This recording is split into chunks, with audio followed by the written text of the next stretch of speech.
L'heure maintenant de l'invité d'au cœur de l'info week-end aux États-Unis. Ce week-end et celui précédent le Labor Day, la fête du travail, week-end de 3 jours qui en année présidentielle est également le symbole du début de la dernière ligne droite avant le scrutin. L'un des temps forts de cette rentrée aux États-Unis, ce sera évidemment le débat du 10 septembre entre les rivaux pour la présidentielle, Kamala Harris et Donald Trump. Et pour l'heure, tout reste ouvert. L'élection peut basculer dans un camp comme dans l'autre. On en parle ce soir avec Pierre Bourgois, maître de conférence en sciences politiques à l'Université catholique de l'Ouest à Angers, spécialiste des États-Unis et auteur du néoconservatisme américain, la démocratie pour étendard. Bonsoir Pierre Bourgois, merci beaucoup d'avoir accepté notre invitation ce soir sur France 24. Alors je crois que vous avez passé une bonne partie de l'été aux États-Unis, en Californie notamment, mais aussi dans des États beaucoup plus conservateurs. Tout d'abord, quelle est l'atmosphère sur place? Est-ce que la campagne électorale intéresse?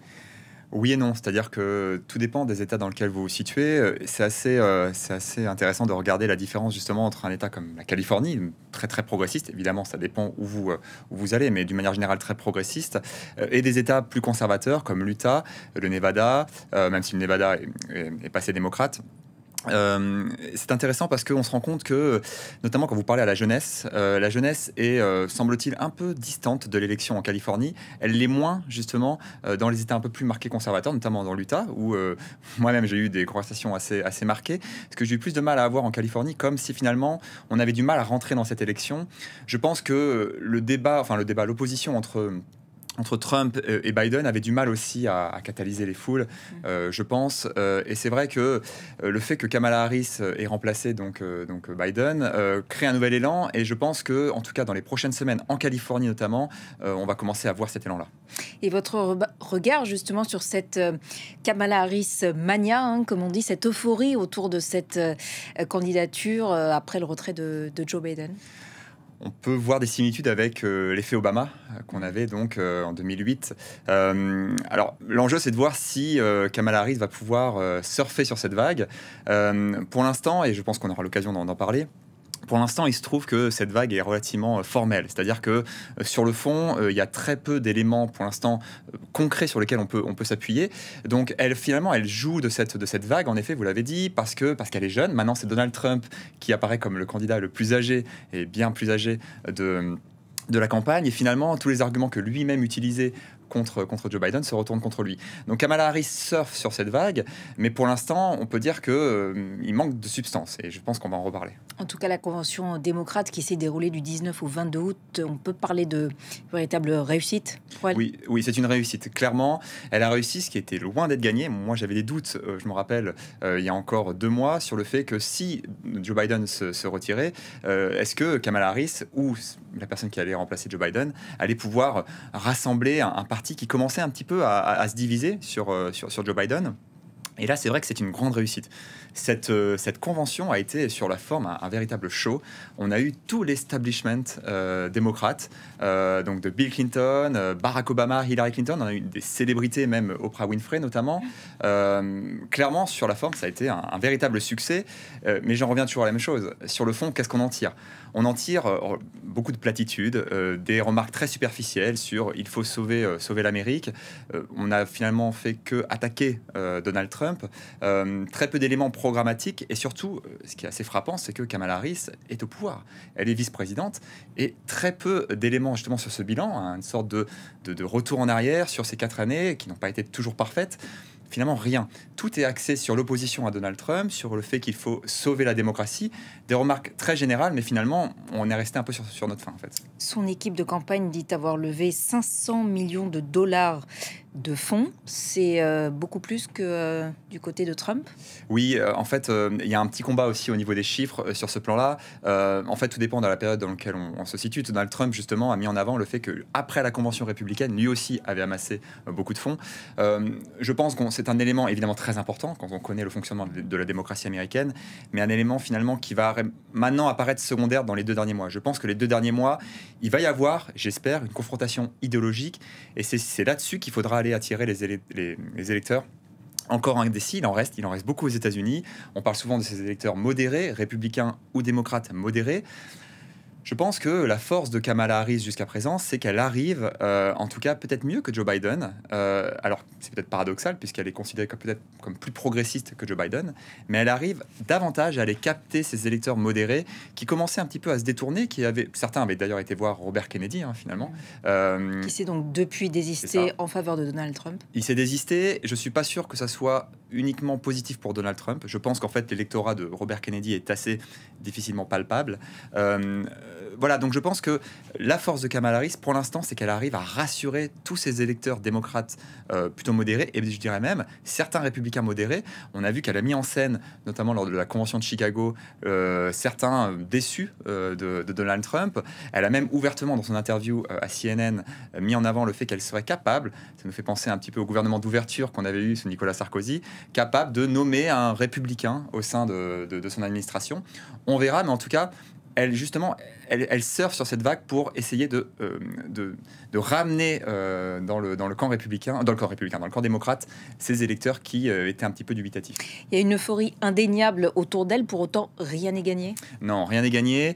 On se rappelle en 2016 que évidemment Hillary Clinton était donnée archi favorite dans les sondages. Elle a perdu. Alors évidemment, il faut prendre en compte la complexité du système politique américain qui fait que même si elle a perdu en 2016, elle avait gagné le vote populaire, mais la démocratie est telle aux États-Unis que vous pouvez gagner le vote populaire et perdre les fameux États clés.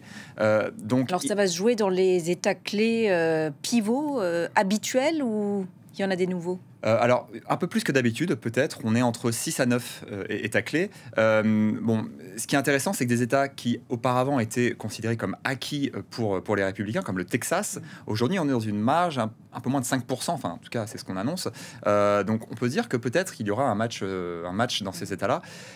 Oui, clairement. D'ailleurs, Kamala Harris et son colistier Tim Walz se sont rendus cette semaine, notamment en Géorgie, dans les comtés ruraux qui sont traditionnellement acquis justement aux républicains. Oui. En fait, ils ont bien conscience de l'enjeu. En fait, ce qui est intéressant, c'est que les deux candidats ne font que ça. Depuis 2 semaines, ils ne font qu'aller dans ces États clés. Finalement, il y a très peu d'enjeux pour le Parti démocrate d'aller en Californie. Il ne reste pas beaucoup de temps aussi. Exactement. Et c'est vrai que pour l'instant, on a une tournée un petit peu comme ça à la suite de tous les États clés, Wisconsin, Pennsylvanie notamment. Donc oui, c'est évidemment dans ces États-là que ça va se jouer. En tout cas, la marge d'erreur fait qu'aujourd'hui, on ne peut pas prédire qui va gagner dans ces États-là. Ce qui est intéressant, c'est que par contre, au plan national, Kamala Harris a rattrapé le retard. Non seulement a rattrapé le retard de Joe Biden, mais elle est en train de dépasser Donald Trump maintenant d'1, 2, 3, voire même 4 ou 5 points parfois selon les instituts de sondage.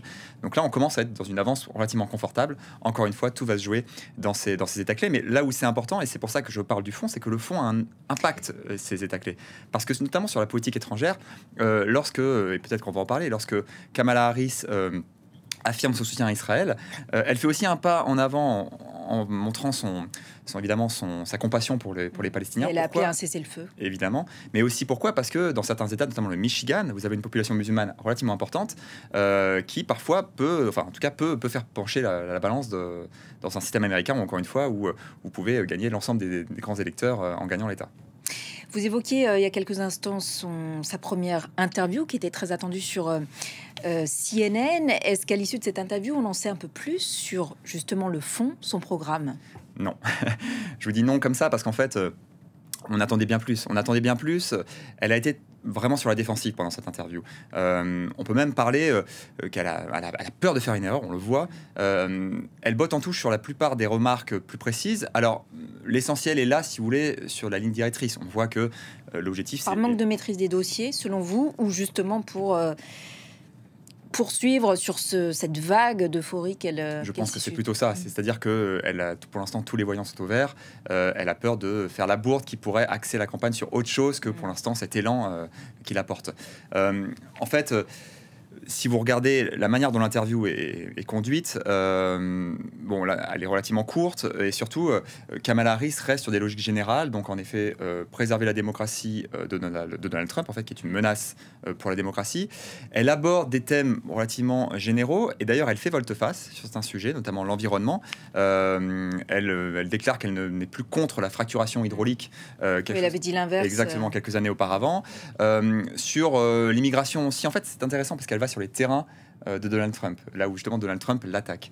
Sur l'immigration, elle a été relativement marquée, très progressiste il y a quelques années encore, et là elle commence à avoir une ligne un peu plus dure, notamment contre l'immigration illégale. On peut aussi citer la politique étrangère que j'ai évoquée juste avant. Dans un contexte, dans un climat américain relativement tendu sur ces questions, on se rappelle évidemment au printemps des nombreuses manifestations étudiantes sur les campus américains qui avaient secoué quand même le Parti démocrate et à l'époque Joe Biden. On se rend compte que là, elle fait un peu du en même temps. Elle fait du en même temps sur beaucoup de sujets. Elle fait du en même temps sur ce sujet. Pourquoi ? Parce que elle réaffirme clairement le soutien des États-Unis pour Israël.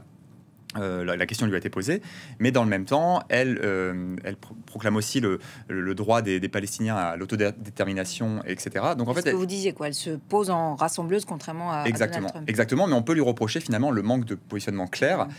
En tout cas, ça va être plus difficile pour elle finalement d'attirer l'aile gauche, très à gauche du Parti démocrate, que l'aile modérée que j'évoquais juste avant. Et parmi ses atouts, son mari ? Oui, on l'a souvent mis en avant. Je ne sais pas si c'est un atout. En tout cas, elle le met en avant. Ça, c'est clair. Doug Emhoff. Exactement. Lui, justement, lors de la convention démocrate, a mis en avant le fait qu'il avait beaucoup d'admiration pour sa compagne, etc. Donc là, il y avait encore une fois un peu de storytelling. C'est l'objectif, hein, comme on a fait autour de Tim Walz. Bon, là, évidemment, il faut comprendre la société américaine pour mesurer que tous ces aspects-là sont très importants malgré tout dans une campagne électorale. Alors, très attendu, évidemment, hein, je le disais en préambule, le débat du 10 septembre qui doit se dérouler théoriquement sur la chaîne ABC. Je dis théoriquement parce que Donald Trump a laissé supposer qu'il pourrait finalement ne pas être là, c'est ça ? Oui, bon, pour l'instant, on ne sait pas. Je pense qu'il aura lieu, évidemment, mais j'ai pas de boule de cristal sur ce plan-là. En tout cas, ce débat du 10 septembre est très important. J'évoquais tout à l'heure le débat, l'année 2016, qui avait vu en effet Hillary Clinton s'opposer à Donald Trump. Alors justement, oui. Pardonnez-moi de vous couper à ce sujet. Vous avez voulu revisionner une archive justement de ce débat de 2016 qui a opposé Donald Trump à Hillary Clinton. On va visionner donc cette image d'archive et on se retrouve tout de suite après.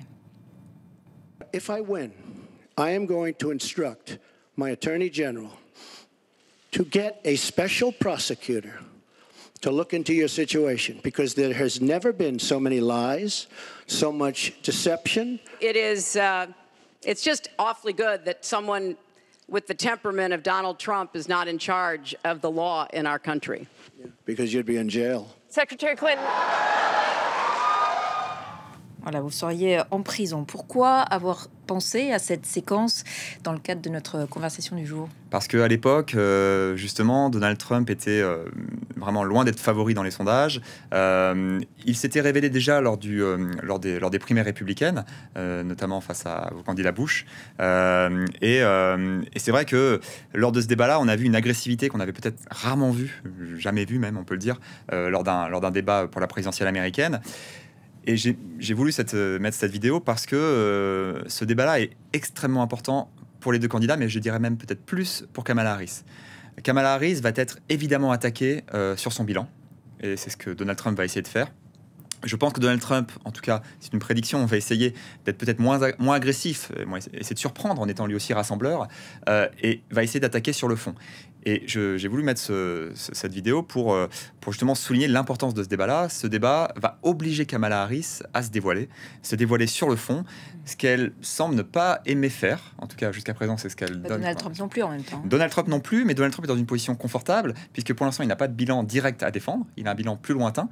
Et Donald Trump est dans la même rhétorique qu'il est entraîné, si vous voulez. Il a la même rhétorique depuis des années. Il y a très peu de surprises à attendre de Donald Trump.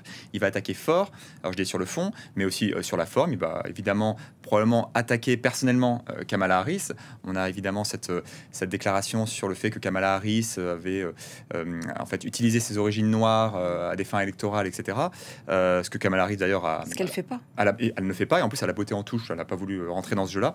Donc je pense que Kamala Harris va essayer de rester plutôt, comme vous l'avez dit, rassembleuse, ne pas rentrer dans cette confrontation directe, mais elle va être obligée de se dévoiler sur le fond. Et elle peut l'attaquer sur quoi ? Sur la question notamment de l'avortement, l'environnement, des droits reproductifs. Évidemment. Politique intérieure, elle va, je pense, critiquer le bilan de Donald Trump en économie qui, même si avant la crise du Covid était plutôt positif en termes macroéconomiques, les inégalités sont toujours présentes aux États-Unis, l'inflation avait commencé aussi sous Donald Trump, donc elle va l'attaquer sur le plan économique, mais je ne pense pas tant sur le plan économique, mais plutôt sur le plan sociétal. En effet, vous l'avez dit, l'avortement est un sujet où Donald Trump est très maladroit et ne sait pas vraiment se positionner sur cette question-là.